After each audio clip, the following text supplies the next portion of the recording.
ila hadratin Nabil Mustafa Rasulillah Muhammad sallallahu alaihi wasallam wa ala alihi wa azwajihi wa dzurriyyatihi wa ahli baitihi wa jami'i sahabati wa tabi'ina tabi'in alladhina yattabi'una bi ihsanin ila yaumiddin. Syaulillahi lana wa lahumul Fatihah. A'udzu billahi minasyaitonir rajim. Bismillahirrahmanirrahim. Alhamdulillahi rabbil alamin arrahmanir rahim maliki yaumiddin. Iyyaka na'budu wa iyyaka nasta'in ihdinas siratal mustaqim siratal ladzina an'amta 'alaihim ghairil maghdubi 'alaihim waladdallin amin. Tsumma ila hadrati jami'il malaikatil muqarrabin wal awliya'i wasyuhada'i wassalihin wal ulama'ir rasyidin al muallifin al musannifin alladzina syahidu laka bil wahdaniyah wa linabiyyika bir risalati wa matu 'ala dzalik. Khususan ila hadrati sultanil awliya'i sayyidi Syekh Abdul Qadir al-Jilani qaddasallahu sirah wa sultanil awliya'i sayyidi Syekh Abdul Hasan Asyadili qaddasallahu sirah wa jami'i awliya'illahi ta'ala min aqtabin wa anjabin wa autadin wa abdalin wa rijalil ghaib min masyariqil ardi ila magharibiha barriha wa bahriha aynama kanu wa aynama halat arwahum ajma'in. Syaulillahi lana wa lahumul Fatihah. A'udzu billahi minasyaitonir rajim. Bismillahirrahmanirrahim. Alhamdulillahi rabbil alamin. Arrahmanir rahim. Maliki yaumiddin. Iyyaka na'budu wa iyyaka nasta'in. Ihdinas siratal mustaqim. Siratal ladzina an'amta 'alaihim ghairil maghdubi 'alaihim waladdallin. Amin. Tsumma ila hadrati muallif hadzal kitab Al-Hujjatul Islam Al-Imam Al-Ghazali wa syarih kitabih Asy-Nawawi Al-Bandani Al-Jawi. Wa nakhusu bi dzikri ila jami'i masyayikhina wa syaikhi syuyukhina wa mu'allimina wa sadidina wa min abaina wa ummahatina wa ajdadina azwajina auladina wa auladi auladina wa dzurriyyatina wa talamidina wa tilmidatina wa tullabi madrasatina hadhi wa sairil muslimina wal muslimat wal mu'minina wal mu'minat al ahya'i minhum wal amwat.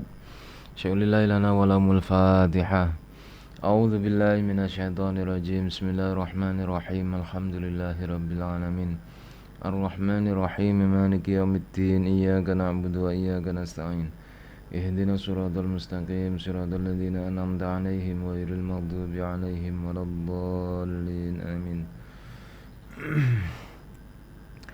Bismillahirrahmanirrahim. Qala muallif rahimahullahu ta'ala wa nafa'ana bihi wa bi 'ulumihi wa amaddana bi asrarihi wa a'ada alaina bi barakatihi. Amin amin ya rabbal alamin. Bismillahirrahmanirrahim. Wa in kunta muta'alliman fa adabul muta'allimi ma'al alimi ayyabda'ahu bitahiyyati wassalami. Wa in kunta lan lamun ana sapa sira ana iku muta'alliman pelajar utawa siswa. Fa adabul muta'allimi mongko utawi pira-pira tata kramane pelajar ma'al alimi khali sertane guru.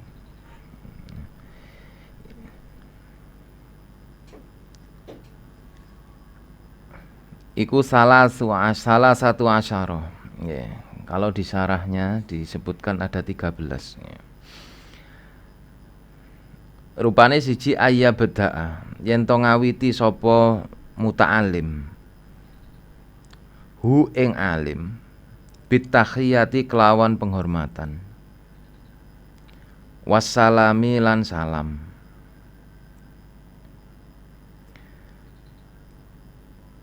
Wa ayyuqallila lan yen to nyedhithikna sapa muta'alim baina yadahi ana ing dalem ngersane alim nyedhithikna al kalama ing ngomong.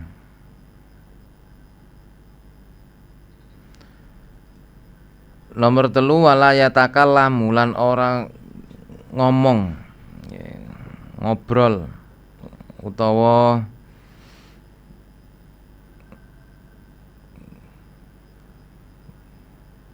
ngomong. Wala yatakallamu lan ora ngomong sapa muta'alim malam sa'ala selagine ora takok hu ing muta'alim sapa ustadzuhu gurune muta'alim. Nomor 4 walayas alu lan ora takon sapa muta'alim. Malam yasta'dzan selagine durung paring izin sapa alim awalan ing dalem kawitane. Walayakulu lan orang ngucap sapa muta'alim fi mu'aradati qaulihi ing dalem pertentangane muta'alim ing dalem ucapane guru.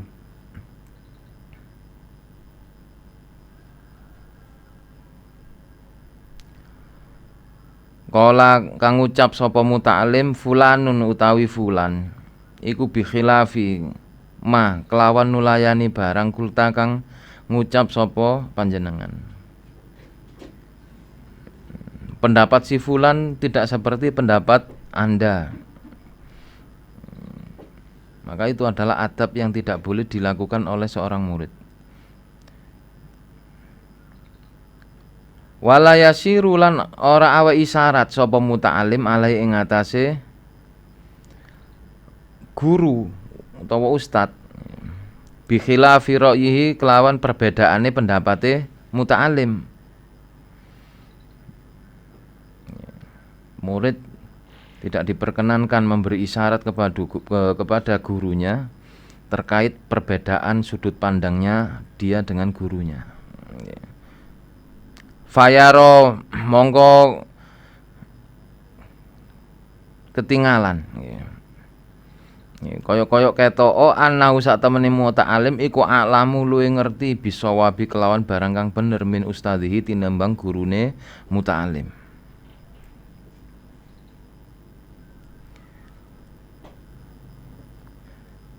Berikute walayas alu lan orang takok jali sahu ing kanca lunggune muta'alim fi majlisihi ing dalem majelise guru. Tidak diperkenankan ngobrol ketika berada di majelisnya guru. Walayal tafita lan orang tolah-toleh ilal jawanibi maring sisi kanan kiri. Bali ajlisu balik lungguh sapa muta'alim mutrikon. Halin nundukno ainahu mutrikon halin nundukno ainahu ing peningale muta'alim sakinan tur anteng muta'adiban tur nganggo tata krama kanahu kaya sak temene muta'alim iku fi sholati ing dalam waktu salat. Wala yuksira lan ora kena ngakeh-ngakehna sapa muta'alim alaihi ing atase alim asuala ing pitakon. Inda malalihi nalikane istirahate napa alim. Utawa nalikane payahe muta'alim. Payahe alim.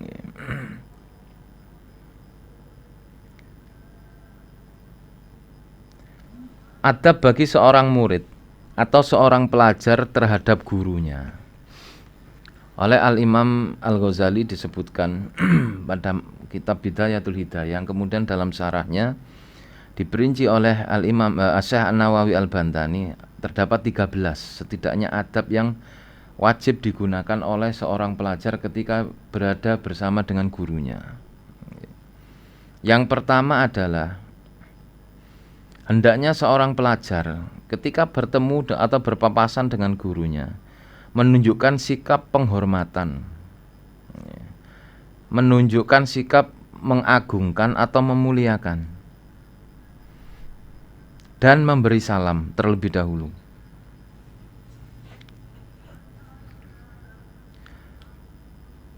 Ini adalah adab yang pertama bagi seorang pelajar apabila bertemu dengan gurunya dimanapun berada.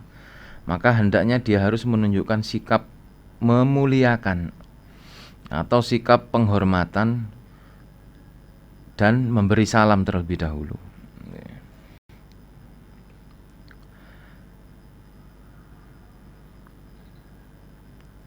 Banyak sekali kita perhatikan di majelis-majelis ilmu ya, atau di pondok-pondok pesantren atau di madrasah-madrasah.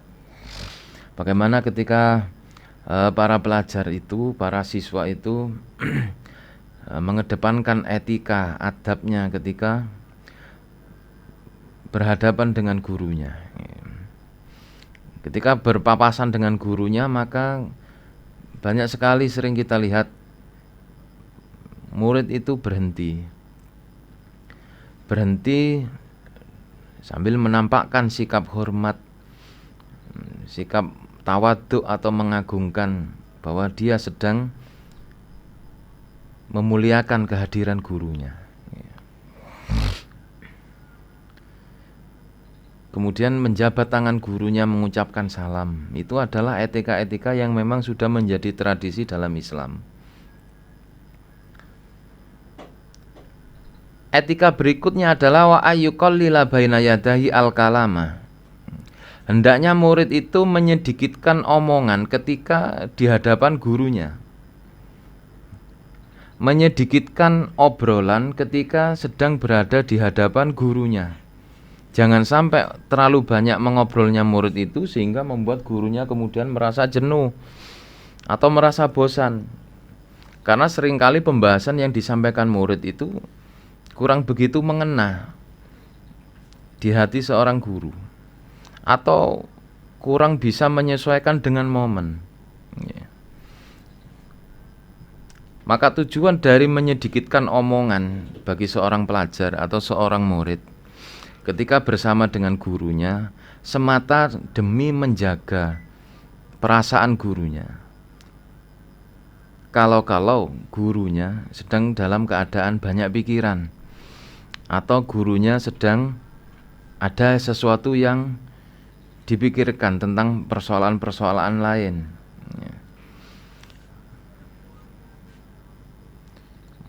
Maka meruntut etika yang ketiga, wala yatakallamu malam sa'alah ustadzuhu.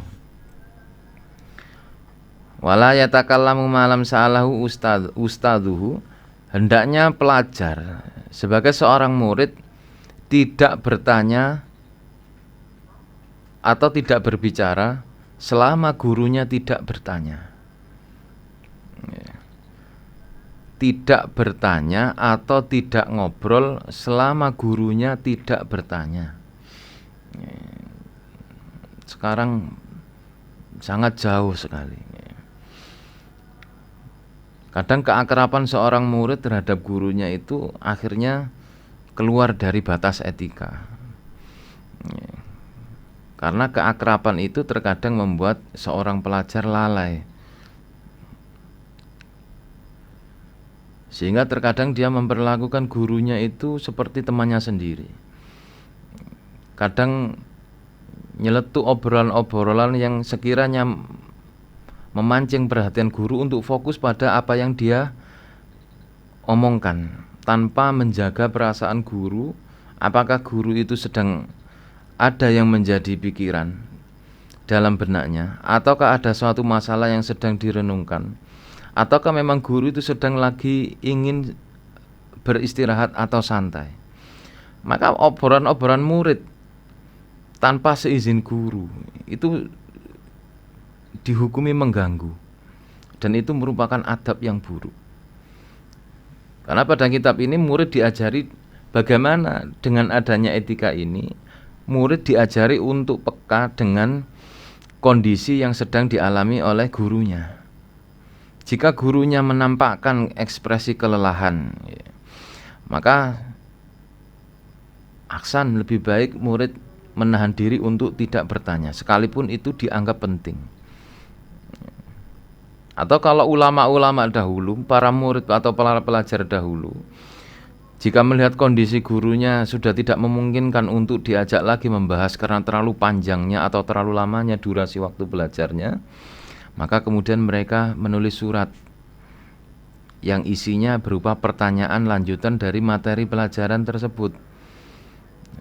Sehingga dengan menulis surat itu, maka murid dituntut untuk bersabar menerima balasan dari gurunya.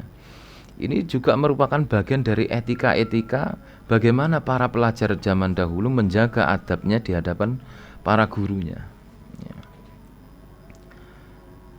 Kemudian etika yang berikutnya, etika yang keempat, wala yas'alu ma lam yasta'dzan. Dan murid tidak bertanya selagi belum mendapatkan izin gurunya.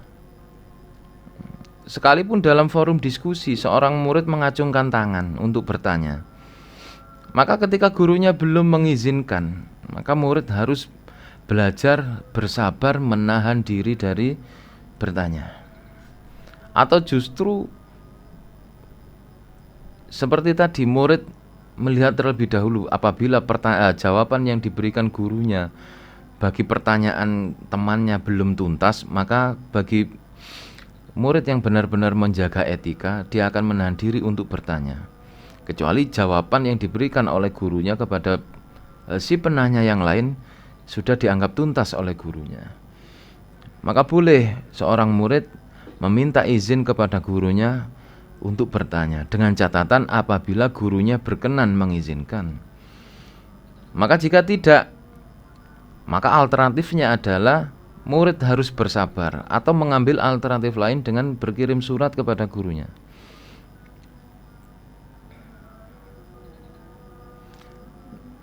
Jika dilihat dalam konteks sekarang, bagaimanakah ketika murid itu tidak berkirim surat, melainkan menulis pertanyaan itu lewat japri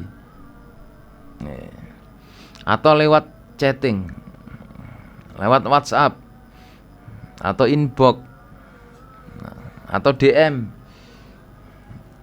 Secara etika apakah masih dianggap layak dan pantas? Masih dianggap layak dan pantas, dengan catatan seorang murid ketika hendak mengirimkan chatting atau menuliskan pertanyaan-pertanyaan yang tidak tuntas dalam pembelajaran melalui pesan singkat via sosial media, maka terlebih dahulu murid harus meminta izin gurunya bahwa nanti dia akan mengirimkan pesan yang berisi pertanyaan terkait materi pelajaran yang dianggap belum tuntas. Apabila gurunya mengizinkan, maka boleh murid itu kemudian mengirim pesan singkat kepada gurunya. Jika tidak, maka murid tidak diperkenankan untuk mengirim via pesan itu. Boleh murid menangguhkan waktu untuk bertanya di hari-hari berikutnya atau di pertemuan berikutnya. Sebagai solusi, pertanyaan-pertanyaan yang sifatnya masih ditangguhkan, alangkah baiknya apabila dicatat terlebih dahulu, agar tidak lupa ketika di pertemuan berikutnya.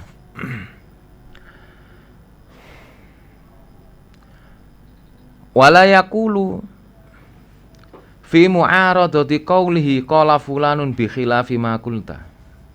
Dan murid tidak diperkenankan atau tidak diperbolehkan berkata kepada gurunya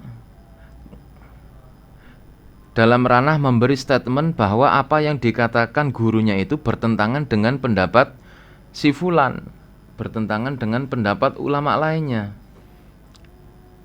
Murid tidak diperkenankan untuk menyampaikan hal-hal yang sifatnya pertentangan pendapat terhadap gurunya. Karena bisa jadi dalam konteks tertentu seorang guru itu menyampaikan suatu pendapat,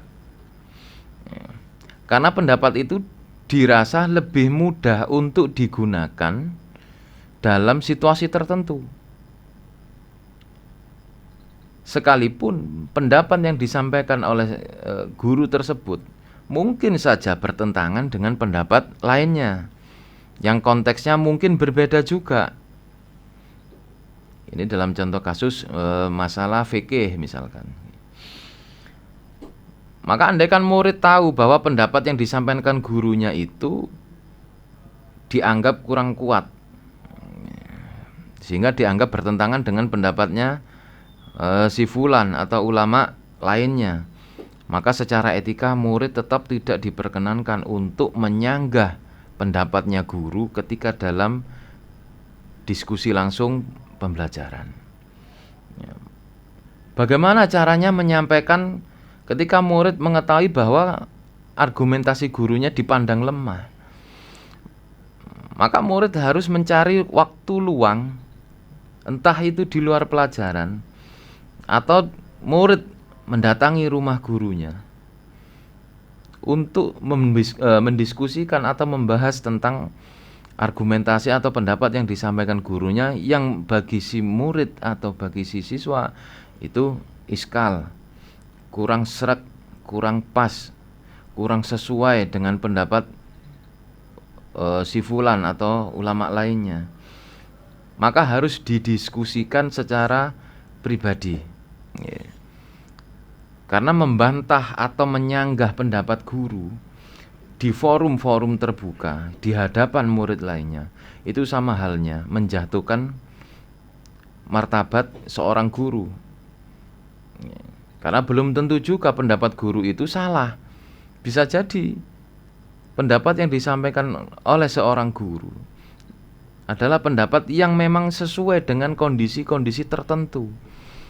Tidak sebagaimana pendapat-pendapat yang mungkin lebih kuat tapi kondisinya berbeda.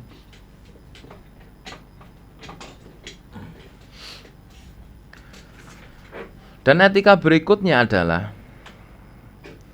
adab yang kelima, wala yasiru alai bi khilafi ra'yihi. Begitu pula murid tidak diperkenankan memberi isyarat kepada gurunya bahwa ia tidak cocok dengan pendapat gurunya. Sehingga seolah-olah dengan adanya isyarat itu menunjukkan si murid lebih mengerti mana yang sesuai atau mana yang benar daripada gurunya. Ini tidak diperkenankan. Karena yang namanya guru sedikit banyak referensinya jauh lebih banyak. Sekalipun dalam beberapa kasus ada memang. Salah satu contoh apa yang pernah diriwayatkan dalam sejarah tentang bahasa Arab antara Imam Sibawayh dengan Imam Khalil bin Ahmad Al-Farahidi yang wafat tahun 150 Hijriah. Jauh sebelum Imam Khalil menemukan ilmu arud atau ilmu qawafi, ilmu tentang tangga nada atau lagu-lagu untuk membuat nada ya, dalam syair-syair Arab. Imam Khalil adalah seorang imam atau ulama yang sangat pakar dalam bidang bahasa. Sehingga salah satu muridnya yang terkenal Imam Kumbur atau yang lebih masyhur dengan panggilan Imam Sibawayh. Dinamakan Sibawayh karena bau tubuhnya itu bau harumnya seperti apel. Makanya dia dipanggil dengan sebutan Sibawayh. Ya bukan karena parfum, tapi memang bau tubuhnya itu seperti apel. Sehingga karena itulah beliau dipanggil dengan sebutan Sibawayh. Ya. Dalam sejarah diceritakan bahwa di saat-saat setiap momen pembelajaran, Imam Khalil menyampaikan materi pelajaran-pelajaran di hadapan para muridnya. Maka Imam Sibawayh dilarang duduk di depan. Alasannya bukan karena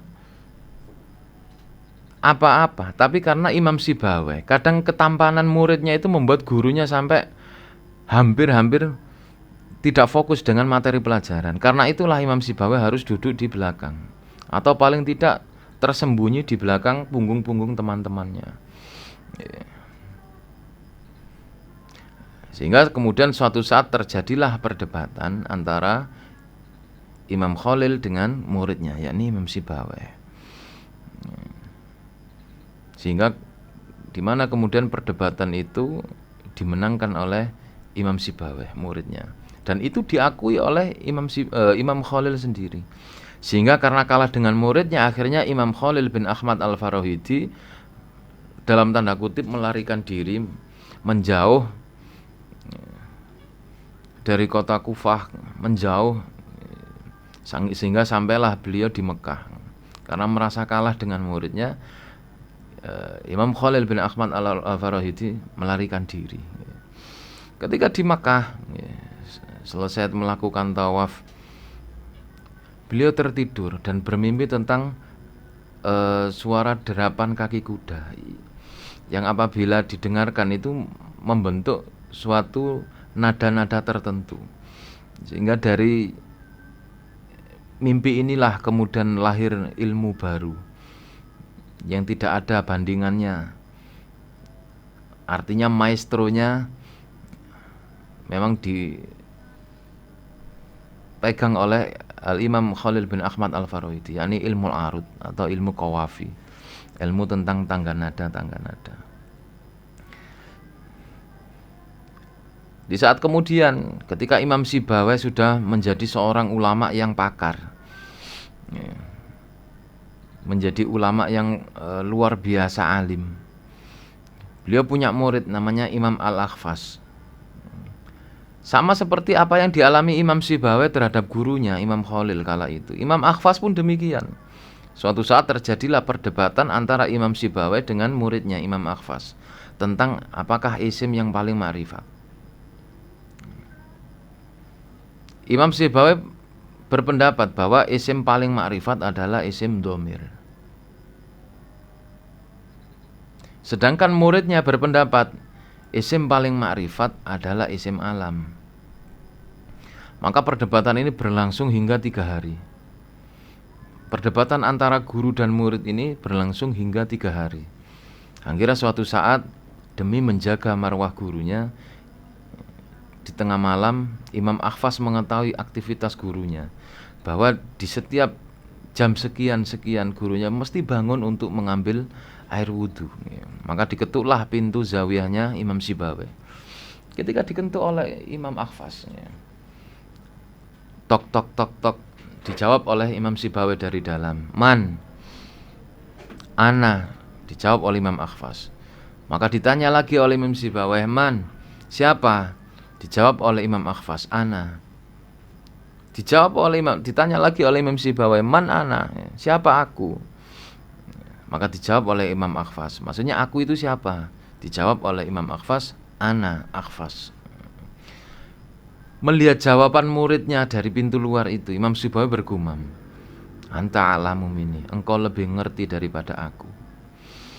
Ini adalah seorang guru. Mungkin dari satu sisi yang lain menunjukkan bahwa guru ini jujur, mengakui akan kelebihan murid-muridnya, sehingga dia tidak canggung untuk mengakui bahwa muridnya lebih alim dari, dan itu justru tetap tidak akan menurunkan reputasinya guru.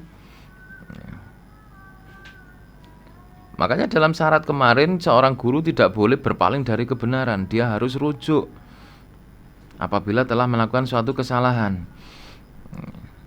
Tetap tidak akan mengurangi reputasinya, kedudukannya di pandangan para muridnya.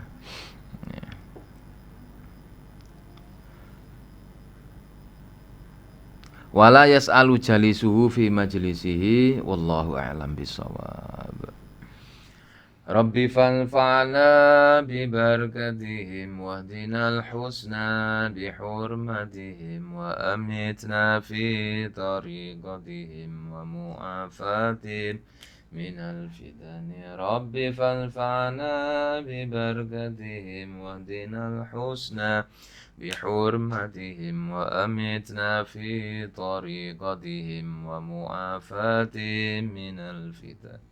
Rabbi fanfa'na bi barakatihim wahdina al-husna bi hurmatihim wa amitna fi tariqatihim wa mu'afatihim minal fitani. Bismillahirrahmanirrahim. Allahumma inni astaudiuka ma 'allamtanihi fardudhu ilayya 'inda hajati ilayhi. Allahumma inni astaudiuka ma 'allamtanihi fardudhu ilayya وعند حاجتي إليه ولا تنسنيه. اللهم إني أستودعك ما علمتنيه فاردده إلي عند حاجتي إليه ولا تنسنيه يا رب العالمين. دعواهم فيها سبحانك اللهم وتحياتهم فيها سلام وآخر دعواهم أن الحمد لله رب العالمين. ثم السلام عليكم ورحمة الله وبركاته.